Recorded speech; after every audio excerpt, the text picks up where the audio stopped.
إنا كفيناك المستهزئين. انا بے شک ہم کفیناک کافی ہیں تمہارے لیے، المستہزئین مذاق اڑانے والے، بے شک ہم تجھے مذاق اڑانے والوں کے مقابلے میں کافی ہیں۔ سورۃ الحجر آیت 95۔ Indeed, we are sufficient for you against the mockers۔ اس آیت میں براہ راست آپ صلی اللہ علیہ وسلم کو اور بالواسطہ صاحب ایمان لوگوں کو تسلی دی جا رہی ہے کہ اللہ تعالیٰ مشرکین کے طعن و تشنیع، تمسخر، استہزاء اور مذاق اڑانے کے مقابلے میں کافی ہے۔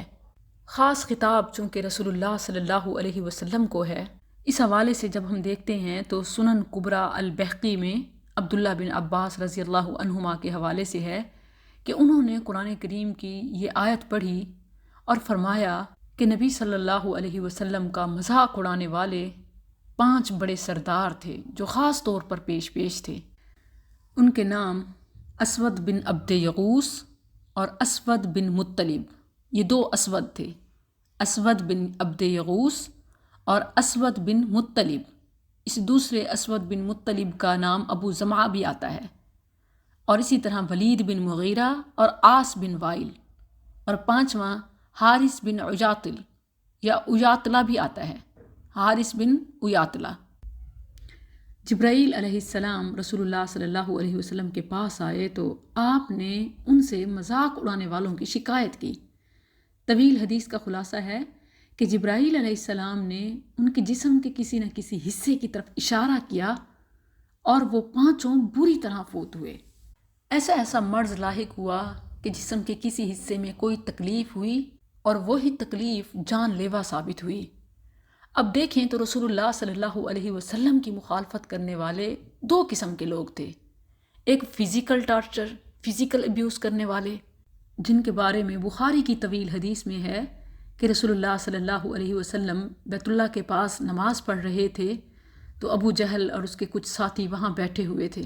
انہوں نے آپس میں کہا کہ تم میں سے کون ہے جو فلاں کی ذبح کردہ اونٹنی کی اوجھڑی اٹھا کر آئے اور محمد صلی اللہ علیہ وسلم جب سجدہ کرے تو اس کی پیٹھ پر رکھ دے۔ تو ان میں سے سب سے بدبخت شخص اٹھا اور اس نے وہ اوجھڑی لا کر آپ کے کندھوں کے درمیان رکھ دی۔ اس ساری صورتحال پر وہ خوب ہنسنے لگے اور محظوظ ہونے لگے۔ رسول اللہ صلی اللہ علیہ وسلم سجدے میں ہی رہے، سر نہ اٹھایا، یہاں تک کہ فاطمہ رضی اللہ عنہا آئیں اور آپ کی کمر سے اسے اتار پھینکا۔ پھر آپ نے سر اٹھایا اور کہا، یا اللہ قریش کو پکڑ۔ آپ کی یہ بد دعا ان کو ایسے لگی کہ وہ سارے جو فزیکل ٹارچ کرنے والے تھے، فزیکل ابیوز کرنے والے تھے، ابو جہل، عتبہ بن ربیعہ، شیبہ بن ربیعہ، ولید بن عتبہ، امیہ بن خلف اور عقبہ بن ابی معیط، یہ تمام فزیکل ٹارچ کرنے والے بدر کے کنویں میں ہلاک ہوئے۔ ان کی ہلاکت کے چشمدید گواہ ابن مسعود رضی اللہ عنہما ہیں، جنہوں نے قسم اٹھا کر فرمایا کہ میں نے ان تمام آدمیوں کو جو رسول اللہ صلی اللہ علیہ وسلم نے گنے تھے، جو آپ کو فزیکل ٹارچ کرتے تھے، فزیکل ابیوز کرتے تھے، تو انہیں بدر کے کنویں میں ہلاک شدہ گرے ہوئے دیکھا۔ اور جبکہ جو بلنگ کرتے، استہزاء اڑاتے، دیکھیں یہ آج کل کا میجر پرابلم ہے، فزیکل ابیوز سے بھی بڑھ کر ہے، کیونکہ باتیں انتہائی دل خراش ہوتی ہیں، پرسنالٹی ڈیمیجنگ ہوتی ہیں۔ ان کا انجام کیا ہوا؟ ابن عباس رضی اللہ عنہما کہتے ہیں کہ وہ 5 جسم کے کسی نہ کسی مرض میں ایسے مبتلا ہوئے کہ وہ مرض ان کے لیے جان لیوا ثابت ہوا۔ آج بھی دیکھیں کہ دین کا، دین والوں کا، دین کے احکامات کا، حجاب، داڑھی، نماز، تبلیغ کا طریقہ، آواز، کس طرح سے مذاق اڑایا جاتا ہے، بلنگ کی جاتی ہے۔ ان مذاق اڑانے والوں کا انجام تو خود باری تعالیٰ نے اپنے ذمے لیا، خاص خطاب رسول اللہ صلی اللہ علیہ وسلم کو کیا، اور پھر آپ کے حوالے سے بالواسطہ اہل ایمان کے لیے تسلی ہے، انا کفیناک المستہزئین۔ ہر دور میں اللہ فزیکل ٹارچ کرنے والوں کو بھی اور بلنگ کرنے والوں کو بھی کافی ہے۔